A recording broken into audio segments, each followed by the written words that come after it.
Hello, I'm Lindsay Newitter, and I am creating a new series of videos based on the themes of my new classes called Posture Speaks. These are classes for women who want to convey natural confidence in work and in life. And today's video is focused on posture and why posture is not a position. So this is often the first thing that is really the most important thing to learn when you are trying to improve posture, because it's often the thing that people are trying really hard to do. They're trying really hard to fix their posture, and they think that posture is a correct position that they are supposed to hold. And it's understandable that if you've had this idea, that it's understandable that you would have picked this up somewhere. It's very prevalent in many cultures, this idea of kind of holding yourself up straight, this sort of lift the chest up, pull the shoulders back, and is this the right position and how long can I stay here? Well, most people, when they've tried this, they found it not sustainable, not particularly pleasant, and they're doing it either because they think it looks good or they think it is good for them. They might have gotten this idea from an exercise class. It might have come from a family member. Some people might have been told to sit up straight their entire childhood. There can actually be a lot of shame around the topic of posture because it's often something people have tried to correct for a long time and they haven't been successful. So the conclusion that could obviously be drawn, if from a lot of different sources you're getting this idea, okay, there's this right position I'm supposed to be able to hold, but I can't. What would the logical conclusion be? That there's something wrong with me, or I just can't do this. There's just something about my body that won't let me do this. So people often come to me with that sort of discouraged attitude. I'm not sure, how I can do this myself because I've been trying so hard. And they might even conclude, well, it must be genetic because I see people in my family standing the same way. And so this couldn't be farther from the truth. And this kind of way of correcting the posture by holding a position is actually the opposite of what you want to do to correct your posture. But it's so prevalent in culture and what you see online, what family members say, what your friends say. Stand up straight. We should just be able to stand up straight. But we can't just stand up straight. And so I want to tell you a few things that good posture is not. Good posture is not a fixed position. It's not one position to hold. So what it is it's your way that your body keeps you upright in gravity. But within that, there are a lot of different ways that you need to move. For example, if you are holding your shoulders back all the time, then your shoulders can't do the natural movements they need to do when you move your arms forward and backwards. Like if I'm closing a door, my shoulder should follow my arm. If I'm opening a door, my shoulder should also follow my arm and go back. But if I'm walking around all day like I'm just holding two doors open, then that's really going to create a lot of stiffness in my body, really limit range of motion, and possibly even create pain, right? And in terms of it looking good, often this looks quite stiff and held. And so in terms of feeling confident, being able to be present and communicate with others, it can actually make us feel quite separate from the people we want to communicate with, and that we're not really there in the moment. And we can even get distracted by this kind of oh, I got to hold myself up because I really don't think I can sustain this. It takes a lot of mental energy as well. So again, that kind of holding yourself up straight, it is not good posture. The other thing that gets affected when people try to position themselves in a good posture position is that they interfere with their breathing. So your breathing should be able to feel like it's happening naturally, like you're not running out of breath all the time when you're talking.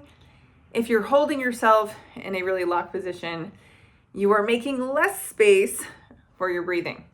I will talk more about breathing in a future video, but I just want you to have a little bit of an understanding that posture, which again is not a position, it's just how we're keeping ourselves upright in gravity. and our ability to move and have range of motion and our breathing are all really intertwined. And they're all really connected with our thinking, our emotions, how we respond and react to things all day. So the poor posture that someone might develop really just means their body is kind of stuck in a certain shape, or there are certain parts that are lacking mobility, and there are probably certain parts that have too much mobility. And all of that, which sounds a little bit mechanical, is actually, it's affected by how we are reacting to the people, the emotions, the stuff we encounter, the chairs we sit on, the screens that we deal with all day.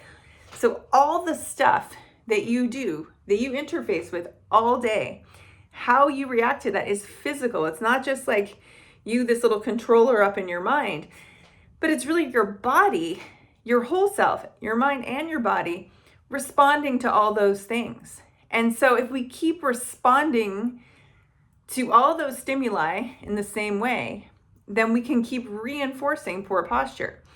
So really, the key to changing your posture is learning to respond to stimuli in a different way. Respond to stimuli in a different way. I bet you were not expecting to hear that. And another part of that is making your body awareness more accurate. So not just being more aware of your body, but making it more accurate. And any sort of adjustment you make can be really quite nuanced. Often we don't know how to make nuanced adjustments in terms of how we move, how we balance ourselves, for example, when we're standing or on a chair. Notice I said balance ourselves, not position. It's really all day we are just maintaining balance in lots of different positions, whether you're sitting on a chair, whether you are in a funky position, reaching under your sink, or you're chopping vegetables, or you are giving a talk in front of a group of people. Your body and your mind are both there. They are you this entire time. So the new classes that I will be offering, Posture Speaks classes, they're all based on my work as an Alexander Technique teacher, but they're bringing in more of this holistic aspect of what are all those stimuli we're encountering that we're responding to. What is our mindset about what we're doing, what we're spending our time doing, what we think we should be doing? How does that affect our body? How does that affect our stress level? How does our stress and how we respond to it affect our posture? So it really goes quite a bit deeper than just seeing, okay, am I sitting in a balanced way? At my computer? Am I walking in a balanced way? We do look at all of those things, but we go deeper into how those everyday things really add up to then the moment where you want to really be on, thinking on your feet, presenting the ideas that are really important to you, and doing it with the kind of enthusiasm and the kind of command of your body that you would like to have, because your command of your own body, that is the instrument that is communicating your message.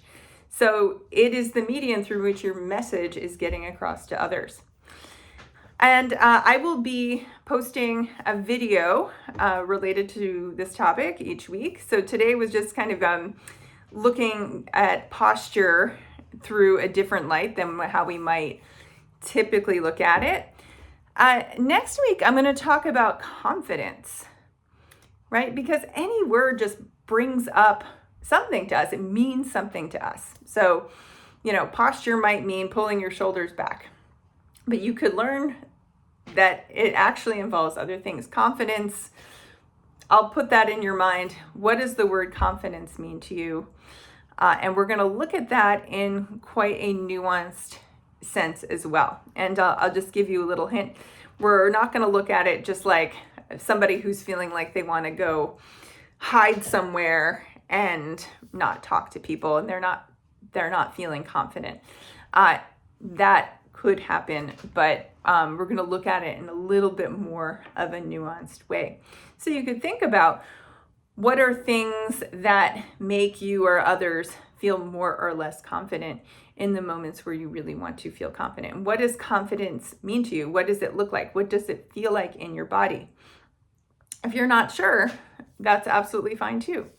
So we'll get into that in a little more depth next week, along with a whole bunch of different topics relating to this broader topic of having more command in your body, having better posture, having a voice that connects with others, and the breathing to support it when you really want to get those messages across that are most important to you. So if you have any questions or comments, feel free to leave them below. And I also highly recommend you check out my free class, which is called The 5 Biggest Mistakes Women Make When Trying to Feel More Powerful and Confident. You can check out that free class. There's a link to it just below this video. You can just click on that and it will take you directly to that class. So take care and have a good day.